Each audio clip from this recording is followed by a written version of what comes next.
Hi, my name's Travis Ray. I'm the senior brand manager at Upper Deck for entertainment products.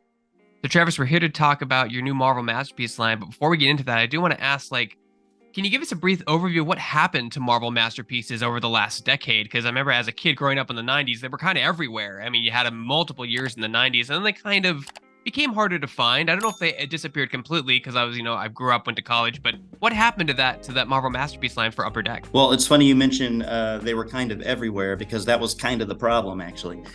Back in the 2000s or 90s, rather, they started in 92. Very popular set, really turned the industry on its ear and made everyone notice, Marvel artists are doing something special, and here we're going to feature them on trading cards and really lit the world on fire. And those sets continued to be very popular, but as we saw through the 90s in general, potentially, some products were overproduced, may I say. There was a lot, very high print runs, and a lot was happening with that brand on the back end too, with regard to ownership. And I think Upper Deck acquired that brand somewhere after 2005. So that run was already starting to die back down. And I think, if I recall, like the last one was somewhere around 2008 from that original run. Maybe coincidentally was the same year I was hired at Upper Deck, but totally coincidence, actually. It went away for a while, but it was always in our mind as one of the greatest brands that we have in the stable. And when we decided to bring it back, we brought it back in 2016 officially, and we brought back the original artist Joe Jusko to do it again, which seemed like the right way to bring it back. So the other thing that we did, though, was take a really hard look at why maybe it didn't end up being successful near the end of its first run. And we made some very, very serious adjustments to that product structure. So, for example, our product development manager at the time, Bubby Johansson, he actually decided to make it much more of a limited set. So there's a lot of serial numbering in there, and there's a lot of original one-of-one sketch card artwork in there, and it ended up being something that, just by nature of the way it's built, could not be overproduced. So it's got kind of a new life since then, and we enjoy having it back in the stable. So, when you guys sent me a sample and I opened a bunch of them, which were really cool. Lots of nice art there, lots of unique cards. But the thing because I haven't been collecting cards, I think, since the early 2000s. But Uh-huh. the thickness of these is something I've never seen before in cards. Is this the first time you've done this, or is this something you've done in previous Fleer Ultra Marvel Masterpiece lines? So it's not the first time we've done it, but that is representative of another change that we made to that product when it was reintroduced, and we decided, this really is a premium brand and it deserves a premium feel to it. And so that thickness is kind of the standard for that brand, as well as some of our Fleer Ultras. For sets like that are limited in nature and kind of higher end on the price point, and very sought after, like, it just makes sense for that to have a premium feel to it. So we don't do that for every trading card set by any means, but certainly when you pick up a Masterpieces set, you can expect it to be thick and feel premium. Are there challenges to doing that with a card set? Like any particular things that you have to make sure that you do right so nothing gets messed up, or like in terms of like pack size or like booster box size? Because the cards only come three in a pack. Yeah, there are all kinds of pitfalls, Greg, to be honest. Like when you make a choice to throw some premium mechanisms into a set, if you will, you have to make some adjustments along the way, and some considerations. For one thing, trimming those cards is a lot more expensive than trimming the standard trading card. Like, that's the nature of the beast, and so we have to prepare for that. The way we set them up for press is different. Certainly the approach to pack thickness, as you mentioned, like, that's something to consider. We'd love to throw a ton of cards in that box, but that box won't hold a ton of cards. And we really like that box. It's one of our favorite boxes for trading cards. So yeah, there's a lot to consider there, Greg, and a lot of things that can go wrong. But thankfully, we have a pretty oiled machine on this side, so we do a pretty good job with that. Yeah, you guys have some really cool variants of cards. Of course, you have like the alternate art and the sketches, which are kind of cool. But you also have, I think I pulled a card that was cast in resin, which is something I've never seen before. Can you talk a little bit about those versions? Yeah, I think that's the preserved in amber cards. I Yes, think you're preserved talking. in amber. Yes. Thank you. Yes. Yeah, that's a good example of us trying to keep something fresh and new in there, right? So that isn't a card that was originally in Masterpieces years ago, but it's something we introduced alongside all of the original inserts that really resonate with the people that collected them in the 90s. We try to introduce new things here and there. Preserved in Amber was introduced a set or two back, and it's something that really did well for that brand. So we brought it back, and yeah, consumers really like the look and feel of that one. You guys go into detail, like you hired I'm going to say his name wrong. Dos Santos, is that the artist's name Yeah. for the set? Mm-hmm. Can you talk about how you go about deciding that artist to work on the set, and how I guess I'm kind of like a casting decision. Like, how does that work out on your end?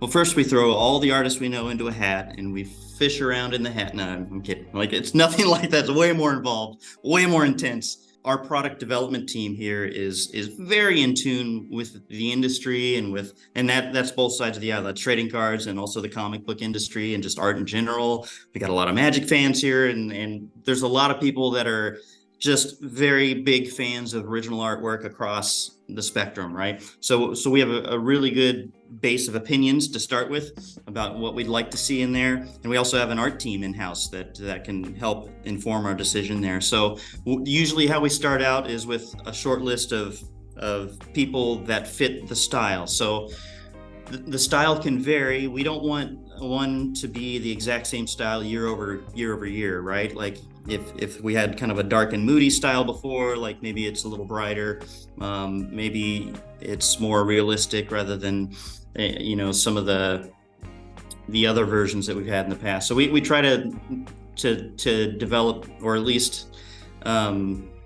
include different styles in the process, but also there's a lot of different factors that go into it. Like we like it when an artist has some skin in the game, right? So if they've made comics in the past, in this case Marvel comics, that's a big plus. But it's not necessarily a deal breaker. Like if they don't have that kind of experience, but if they've got some sort of skin in the game with regard to comics industry or trading card industry, or even sometimes both in the case of Joe Jusko, like those are big pluses. On top of just, we got to love their art, and then the real work starts, because you have to work within their schedule, because this type of product is tough. It takes up a lot of that artist's time, and in some cases that artist might be working with our licensor, and we have to work within the realm of what that person's doing for the licensor and what they're doing for us, and make sure that it works out with everybody's schedule. I will tell you, bringing one of these to market is something that takes years. Like it's not a quick thing. We plan 2 and 3 products ahead, just so that we can give ample time for the artist to really do it the way they would like to do it, and it takes some time. So I don't know, that's kind of a long-winded answer, but I guess the crux of it is, we put a lot of thought into the artist and make sure that it's right for them and for us. No, it's funny because I think the regular consumer uses the word cash grab a little too easily. I mean, because like you said, these things take 2, 3, 4 years to develop, and that's not a cash grab. Would be like a weak idea. You know what I mean? Like something thrown out haphazardly. That's not haphazard. I mean, the cards look great. Thank you, and yeah, just to echo that, this product in particular is anything but a cash grab. This is really a labor of love for our company and for the fans of trading cards and for fans of artwork. Like this is something that takes a lot to get to market. Not only, like I mentioned, some of the things we put in there are way more expensive to do, and it just takes a long time to get there. So it's something that overall we love to have as a brand, but we can't possibly do it as a cash grab, or year over year even. Like there's definitely at least 2 years in between, and sometimes more depending on how long that art takes. Now going back to the thickness of the cards, and I was unboxing them, I was like, how am I going to store these? Because they're really thick. They can't fit in regular card sleeves. Do you guys provide, because I'm kind of new, I'm coming back into this hobby for the first time after many decades, do you guys provide like card sleeves that fit those, or do you plan on people to have these graded or put it in like the hard cases, custom hard cases? Well, you know what? We don't currently provide any sleeves that can fit those. There's certainly accessory companies out there that do provide sleeves that are thick enough to hold them. I will tell you that we're in the process of developing some binders, which would have sleeves that would fit them. So eventually we'll get there. But if you're It takes really time, worried like you about the said. thickness, yeah. The other option is you can always buy them on our proprietary e-commerce site, epack.com, like because we store them for you. Which is kind of nice. Have them shipped to you if you want, but otherwise, let us fill our closets. You don't need to fill yours. So, like, obviously Marvel has a huge universe of colorful characters, mutants, Yes. humans, side characters, aliens. How do you guys go about deciding who's going to be in a set? Like, is it a voting contest? Is it a licensee IP thing? No, you know what? I bet there are plenty of people on staff that would love for it to be a voting contest. But the reality is that gets decided primarily by our unsung heroes in the company, our coordinator team on the product development side. Like they really are the ones that dig in and develop the checklists and make sure it's right, make sure it's representative of the brand and of the previous products. And for something like this, where you're really featuring a new artist each time we're doing this, there's certain characters that you just can't rule out, right? Like you have to include a broad spectrum of primary characters that are very popular with Marvel, because you never want a case where somebody bought this whole thing and then they're like, wow, you didn't draw Spider-Man? Like I would really wanted to see how Dos Santos draws Spider-Man. So you definitely have to have those in there. But I know the coordinator team also looks at the particular artist and what they have been good with in the past, whether maybe they draw females really well, or they draw fantasy style characters really well. And we try to character the checklist around that somewhat too. And then lastly, we talk to the artist, we ask them, basically we give them what we'd like to see, and then they come back with, hey, well, I'd really like to do these characters as well. So they definitely have some feedback in that too. So each one's a little different, but yet somewhat the same. Yeah, it's funny because I mentioned like in the mid 2000s. I mean, I see you have an X-Men poster in the background, which is great. I feel like it's been the Avengers show for like God knows how long, and I really been missing X-Men. I talked with your other rep about Upper Deck too. I'm so happy to see them kind of come back in comic Yes. and card form, because they've been absent since the Disney takeover. They've just been kind of not existing really, like maybe a little bit in the comics, but not much. So it's great to like pull some of them in the card set and see certain things. Like Dupe is such an odd character that you don't see a lot of, and I think I pulled Yeah. 2 different variations of him in the card set. Can you talk about talk about that character, because he's an interesting character. Not many people realize who he is or Well, he's like what it is. he's like a photographer, right? Like he's Something like that. Yeah. he's got a job. He happens to look like a certain slime ghost from. He looks from like a jelly certain bean with arms, different is how I movie. describe Yeah, he it. really does. Yeah. No, it's nice when we can include not maybe fringe characters, I would say, but also ones that are beloved. And I'm right there with you with regard to the X-Men stuff. A lot of that whole thing is driven by, like you mentioned, Disney's acquisitions and what they're focused on, and, Yeah. and a lot of the MCU stuff has been Avengers focused, and so consequently, a lot of the stuff that went to comics and publishing was focused around that too. So I think it looks like some of that's going to start to change, and certainly within Upper Deck, we're trying to focus on X-Men as much as we can, because we have a lot of X-Men fans in this company. A lot of people of my age range that were really collecting X-Men when they were hot in the 90s, and we'd love to see that come back, and we're not alone. So we recognize that for sure. Now talk about some, like, the cool thing about this set is you guys have multiple variants of different cards, like much like when you pulled a holographic or one of those. You did these really cool like metallic foil like hard press cards that were raised back in the 90s. And I felt like that same kind of quality was in this set, with like you had signed versions, you had sketch versions, you had ones in amber. Talk about like those different variations people can find in the packs. Yeah, well, a lot of that is based on the type of paper it's on, right? The substrate. Like there's some canvas style, and there's some foil board styles, and then some of it is just parallels off of core sets. Like there's the base set, and then you have similar checklists or the exact same checklist in a lot of cases, but different foil color treatments that are tiered at different rarities. So part of the goal when making a trading card set is not only make the best set you can possibly make and make it look beautiful, but also you want to add some fun to the collecting experience, right? And some different levels of collecting, and you have different levels of passion out there too. If you just want to collect a standard base set, they're somewhat easy to get. You can probably focus on that and get it done. But if you want like a parallel of that base set that's a little more rare, then you have to really be a little more invested in either purchasing or trading or what have you. So we try to engage with the fans and the consumers on that level as well, to make sure that they're entertained by it, right? Like, we want to make sure that we have a little something for everybody, and that means there's some stuff that's hard to collect in there that you really have to chase.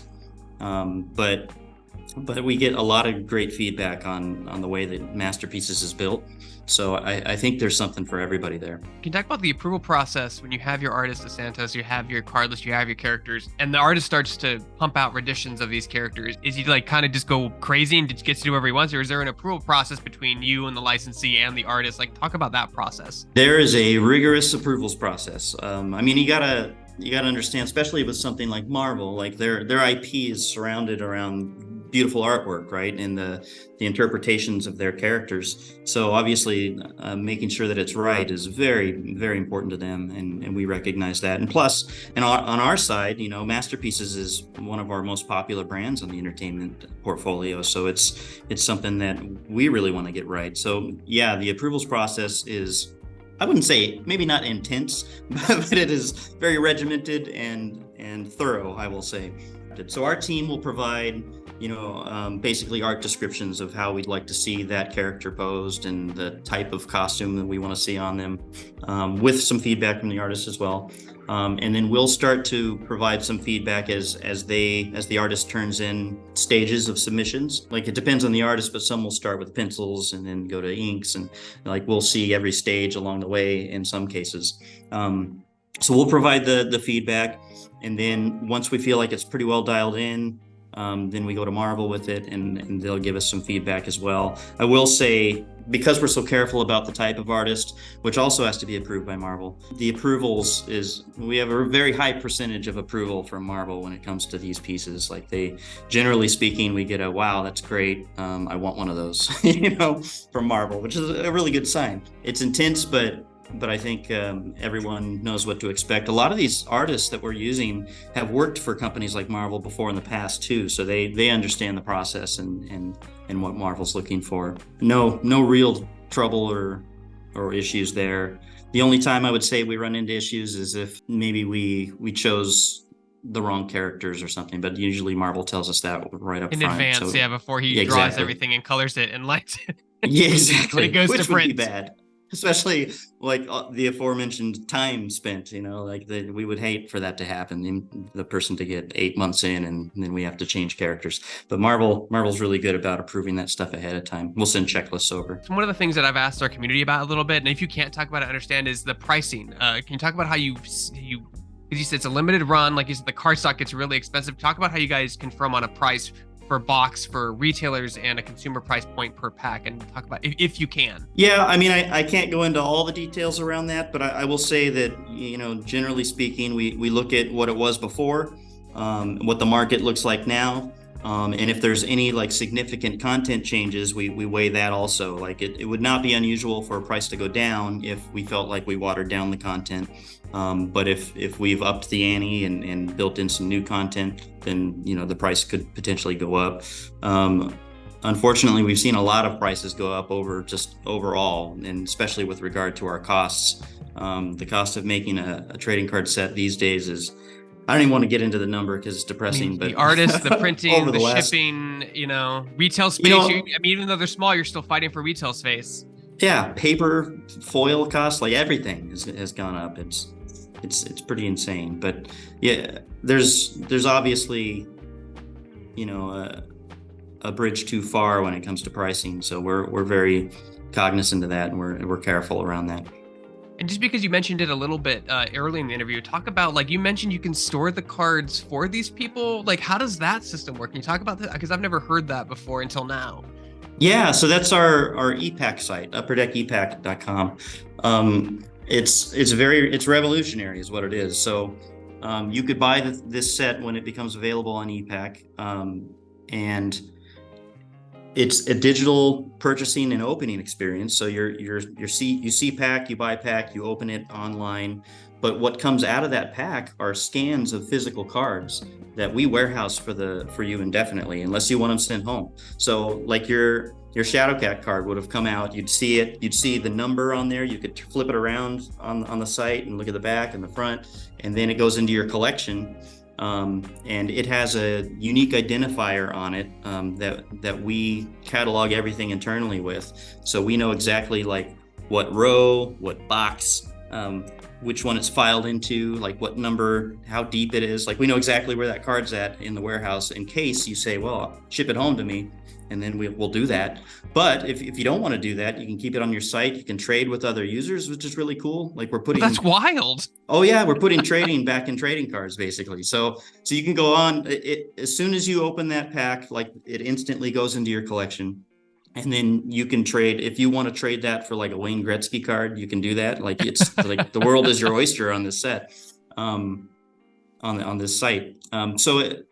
It's definitely unique and different, and it kind of scratches the itch of the person that wants that digital experience or that wants to purchase packs at like two in the morning in their pajamas. Like you can do that rather than wait for your store to open, or if you don't have a store near you, which is really why we invented this in the first place. So it's something to check out for sure.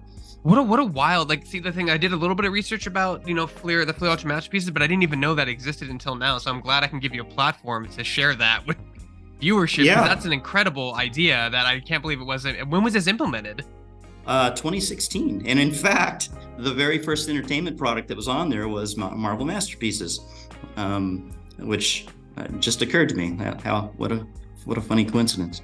That's wild. I'm gonna have to look at that after this interview and just maybe even open a pack just to see how that all works, because Please do. My last question is for you is like, what's next? You mentioned that some of these sets are done years in advance, so you guys are already working on the next thing, like in the middle of that, the beginning of that, and starting for 2024. Man, I wish I could tell you. I really, really wish I could tell you. I can tell you that we are actively working on the next one, and the artist is gonna be. I can't say, but you're gonna approve. It's gonna be great. It's gonna be. It's gonna be great, is what I'm trying to say. And Masterpieces will just remain like a focus of what we do in our portfolio. But again, it can't be every year. It won't be every year. So you'll see a little bit of a some time elapse between the next one. But I can tell you, it's in progress right now. This is the sort of thing we have to get way ahead of, and this one we are. But it's going to take a bit to get it to market. But Masterpieces is definitely going to continue to be a focus of our portfolio over the years.